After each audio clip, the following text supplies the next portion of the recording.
आज हम एक बहुत ही सुंदर कविता पढ़ेंगे जिसमें कवि केदारनाथ अग्रवाल जी आपके मन के बारे में बताएंगे। इस कविता में हमारे मन को एक चिड़िया से कल्पित किया गया है, यानी हमारे मन को एक चिड़िया की कल्पना दी गई है। जिस प्रकार चिड़िया उड़ती रहती है, हमारा मन भी कई जगह भटकता रहता है, उड़ता रहता है ना। तो चलिए आज हम यह कविता पढ़ते हैं। वह चिड़िया जो चोंच मार कर दूध भरे जुंडी के दाने रुचि से रस से खा लेती है, वह छोटी संतोषी चिड़िया नीले पंखों वाली मैं हूँ, मुझे अन्न से बहुत प्यार है। वह चिड़िया जो कंठ खोलकर बूढ़े वन बाबा की खातिर रस उड़ेल कर गा लेती है, वह छोटी मुंह बोली चिड़िया नीले पंखों वाली मैं हूँ, मुझे विजन से बहुत प्यार है। वह चिड़िया जो चोंच मार कर चढ़ी नदी का दिल टटोल कर जल का मोती ले जाती है, वह छोटी गर्बीली चिड़िया नीले पंखों वाली मैं हूँ, मुझे नदी से बहुत प्यार है। देखिए, इस कविता में कवि ने बताया है कि उसके स्वभाव में नीले पंखों वाली एक छोटी चिड़िया है, यानी कवि का स्वभाव एक नीले पंखों वाली चिड़िया जैसा है। जिस प्रकार वह चोंच मारकर दूध भरे जुंडी के दाने रुचि से रस से खा लेती है, वह संतोषी चिड़िया नीले पंखों वाली मैं हूँ। कवि बोलते हैं कि जैसे संतोष से अन्न के दाने चिड़िया खा लेती है, आप उसको ज्वार बाजरा कुछ भी दो वो खा लेती है और उसे अन्न से बहुत प्यार होता है। वह संतोषी चिड़िया कौन है? कवि है। वह चिड़िया जो कंठ खोलकर बूढ़े वन बाबा की खातिर रस उड़ेल कर गा लेती है, वह छोटी मुंह बोली चिड़िया नीले पंखों वाली मैं हूँ, मुझे विजन से बहुत प्यार है। तो देखिए, ये जो कवि है वह बोल रहे हैं कि मैं अपनेपन के साथ, वो चिड़िया को खुद को समझकर बोल रहे हैं कि वह चिड़िया अपनेपन के साथ कंठ खोलकर पुराने घने वन में यानी खूब घने जंगल में, खूब गहरे जंगल में जैसे बेरोक गाती है, उसे किसी का डर नहीं होता। मुंह बोली है, एकांत में भी उमंग में रहती है, वह यानी अकेली है उस वन में, फिर भी खूब बोल बोल कर गाती है। वह कौन है? वह चिड़िया मैं हूँ, वह चिड़िया मैं हूँ। मेरा मन, कवि का मन ऐसा बोल रहा है कि वह वो चिड़िया है जो घने जंगल में पूरा कंठ खोलकर यानी पूरे स्वर में तेज तेज चिल्लाकर गाती है, पूरे तेज स्वर में मधुर मधुर गाती है, वह चिड़िया मैं हूँ। फिर देखिए, वह चिड़िया जो चोंच मारकर चढ़ी नदी का दिल टटोल कर जल का मोती ले जाती है। इन पंक्तियों का अर्थ क्या है कि वह चिड़िया यानी कवि का हृदय, कवि का मन जो चोंच मारकर चढ़ी नदी का दिल टटोल कर, जिस प्रकार नदी में जल के मोती मिलते हैं, जो पानी में रहते हैं मोती, उसे वह चिड़िया, नीली चिड़िया नदी में अपनी चोंच डालकर और नदी का दिल टटोलकर यानी नदी के भीतर जाकर वो मोती लेकर आ जाती है। उसी प्रकार उसका दिल भी नदी का राज जानता है। वह छोटी गर्बीली चिड़िया, वह गर्व से अपने बारे में बोलता है। कवि बोलते हैं कि उन्हें स्वयं पर गर्व है और वह ये बोलते हैं कि जैसे उफनती नदी के विषय में जानकर भी जल की मोती से बूंदों को चोंच में भर लाती है। जो चिड़िया है वह जानती है कि नदी बहुत गहरी है, फिर भी उसमें से जल की मोती सी बूंदों को यानी जल मोती सी बूंदों की कल्पना किससे की गई है? पानी से। जो नदी की जो बूंदे हैं उनकी कल्पना कवि ने किससे की है? मोती से। तो यहाँ पर मोती लेके आना अपनी चोंच में भरकर यानी जल की बूंदे लेके आ जाना, जो मोती रूपे बूंदे हैं। आपने देखा होगा पानी चमकता है जब एक एक बूंद होती है, आपको दिखता है ना चमकता हुआ, तो वो चमकते हुए पानी की कल्पना, नदी के पानी के बूंदों की कल्पना मोती से की गई है और उसे इस बात पर स्वयं पर गर्व है कि वह नदी के पानी को भी अपनी चोंच में, मोती रूपी पानी को चोंच में भरकर ले आती है। यानी वो इतनी साहसी है, वह चिड़िया इतनी साहसी है। चिड़िया की कल्पना किससे की है? कवि के मन से। तो कवि का मन जो है इतना साहसी है और कवि के मन को नदी से लगाव है। तो कवि ने अपने भीतर की कल्पित चिड़िया के माध्यम से मनुष्य के महत्वपूर्ण गुणों को उजागर किया है। यानी आप में इतना साहस है कि आप दूसरे के मन की बात भी जान सकते हैं, उसे प्यार भी दे सकते हैं और आप अपने मधुर गला, अपनी मधुर वाणी से दूसरे के मन की बात भी जान सकते हैं। यानी एक इंसान में क्या क्या गुण होने चाहिए? सबसे पहला संतोष होना चाहिए। जैसे नीली चिड़िया को संतोष है, उसे जो भी अन्न मिलता है वो बहुत प्यार से खा लेती है।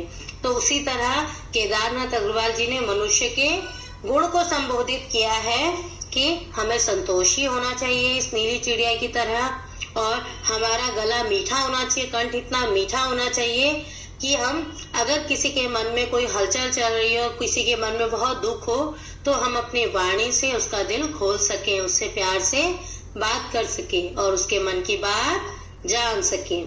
फिर देखिए अगले अनुच्छेद में, अगले पैराग्राफ में क्या बताया है कवि ने कि वह नदी का भी दिल टटोल कर उसके मोती ले आती है। नदी के मोती क्या है? उसका पानी। इसी प्रकार वह भी बोलते हैं कि हम सब में ये हिम्मत है, हम सब में ये साहस है कि हम दूसरों के हृदय की बात भी अपने प्यार से जान सके और अपने हृदय को भी विशाल बना सके और हमें प्रकृति से, नदी से, पेड़ पक्षी, प्रकृति से खूब प्यार करना चाहिए। तो यह संदेश केदारनाथ अग्रवाल जी इस चिड़िया के माध्यम से देना चाहते हैं। तो ये थी केदारनाथ अग्रवाल जी की कविता। अब मैं आपको केदारनाथ अग्रवाल जी के बारे में जरा कुछ बताऊंगी जिससे आप उनके जीवन के बारे में जान पाएंगे। केदारनाथ अग्रवाल जी का जन्म बांदा जिले के कमासिन गांव में 1 अप्रैल 1911 ईस्वी को हुआ था। यह सरकारी वकील भी रहे और केदारनाथ जी प्रगतिशील काव्य धारा के एक प्रमुख कवि थे। इन्होंने कविता, गद्य, निबंध, उपन्यास, यात्रा वृत्तांत, साक्षात्कार व पत्र भी लिखे हैं और इनकी प्रमुख रचनाओं में युग की गंगा, लोक और अलोक, आत्मगंध आदि कई प्रमुख कृतियां शामिल हैं। अब बात करते हैं इनकी मृत्यु की। इनकी मृत्यु सन 2000 में हो गई। इन्होंने बहुत सुंदर सुंदर रचनाएं हम लोगों को दी बेटा, हिंदी साहित्य को दी। आप सब भी केदारनाथ अग्रवाल जी की अन्य रचनाएं भी पढ़िएगा। फिर आते हैं हम इसके अभ्यास कार्य पर। सबसे पहले देखिए इसके प्रश्न अभ्यास कविता से। पहला, कविता पढ़कर तुम्हारे मन में चिड़िया का जो चित्र उभरता है उस चित्र को कागज पर बनाओ। दूसरा, तुम्हें कविता का कोई और शीर्षक देना हो तो क्या शीर्षक देना चाहोगे? इस कविता में केदारनाथ जी ने शीर्षक दिया है वह चिड़िया जो। आप यदि कोई और शीर्षक देना चाहते हैं तो कृपया लिखिए, उपयुक्त शीर्षक सोचकर लिखो। फिर है तीसरा प्रश्न, इस कविता के आधार पर बताओ कि चिड़िया को किन किन चीजों से प्यार था। चौथा, आशय स्पष्ट करो। क, रस उड़ेल कर गा लेती है। ख, चढ़ी नदी का दिल टटोल कर जल का मोती ले जाती है। इनका अर्थ स्पष्ट कीजिएगा, भाव स्पष्ट कीजिएगा, ठीक है। फिर है अनुमान और कल्पना। क, कवि ने नीली चिड़िया का नाम नहीं बताया है, वह कौन सी चिड़िया रही होगी? इस प्रश्न का उत्तर जानने के लिए पक्षी विज्ञानी सालिम अली की पुस्तक भारतीय पक्षी देखो। इनमें ऐसे पक्षी भी शामिल हैं जो जाड़े में एशिया के उत्तरी भाग और अन्य ठंडे देशों से भारत आते हैं। उनकी पुस्तक को देखकर तुम अनुमान लगा सकते हो कि इस कविता में वर्णित नीली चिड़िया शायद इनमें से कोई एक रही होगी। कुछ नाम दिए हैं नीचे। नीलकंठ, छोटा किलकिला, कबूतर, बड़ा पतरिंगा। फिर है दूसरा प्रश्न, नीचे कुछ पक्षियों के नाम दिए गए हैं, उनमें यदि कोई पक्षी एक से अधिक रंग का है तो लिखो कि उसके किस हिस्से का रंग कैसा है। जैसे तोते की चोंच लाल है और शरीर हरा है। इसी प्रकार आपको मैना, कौवा, बतख, कबूतर इन सब के बारे में लिखना है। फिर है तीसरा प्रश्न, कविता का हर बंद वह चिड़िया जो से शुरू होता है और मुझे बहुत प्यार है पर खत्म होता है। तुम भी इन पंक्तियों का प्रयोग करते हुए अपनी कल्पना से कविता में कुछ नए बंद जोड़ो।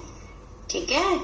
फिर है प्रश्न 4, तुम भी ऐसी कल्पना कर सकते हो कि वह फूल का पौधा जो पीली पंखुड़ियों वाला महक रहा है मैं हूँ, उसकी विशेषताएं मुझ में हैं। फूल के बदले वह कोई दूसरी चीज भी हो सकती है जिसकी विशेषताओं को गिनाते हुए तुम उसी चीज से अपनी समानता बता सकते हो। ऐसी कल्पना के आधार पर कुछ पंक्तियां लिखो। फिर हम आते हैं भाषा पर और करते हैं भाषा की बात। क, पहला, पंखों वाली चिड़िया। कैसे पंखों वाली? नीले पंखों वाली चिड़िया। ऊपर वाली दराज, सबसे ऊपर वाली दराज। यहाँ रेखांकित शब्द विशेषण का काम कर रहे हैं। नीले पंखों वाली और सबसे ऊपर वाली विशेषण का काम कर रहे हैं। ये शब्द चिड़िया और दराज संज्ञाओं की विशेषता बता रहे हैं। अतः रेखांकित शब्द विशेषण है और चिड़िया दराज विशेष्य है। यहाँ वाला वाली जोड़कर बनने वाले कुछ और विशेषण दिए गए हैं। ऊपर दिए गए उदाहरणों की तरह इनके आगे एक एक विशेषण और जोड़ो। मोरों वाला बाग, पेड़ों वाला घर, फूलों वाली क्यारी, स्कूल वाला रास्ता, हंसने वाला बच्चा, मूंछों वाला आदमी। तो इन सब के आगे एक एक विशेषण जोड़ो। फिर है दूसरा, वह चिड़िया डैश जुंडी के दाने रुचि से डैश खा लेती है। वह चिड़िया डैश रस उड़ेल कर गा लेती है। कविता की इन पंक्तियों में मोटे छापे जाने वाले शब्द जैसे रुचि से और रस उड़ेल कर को ध्यान से पढ़ो।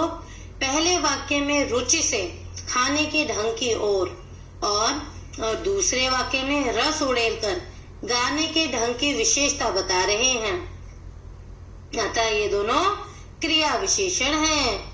नीचे दिए वाक्यों में कार्य के ढंग या रीति से संबंधित क्रिया विशेषण छाटो।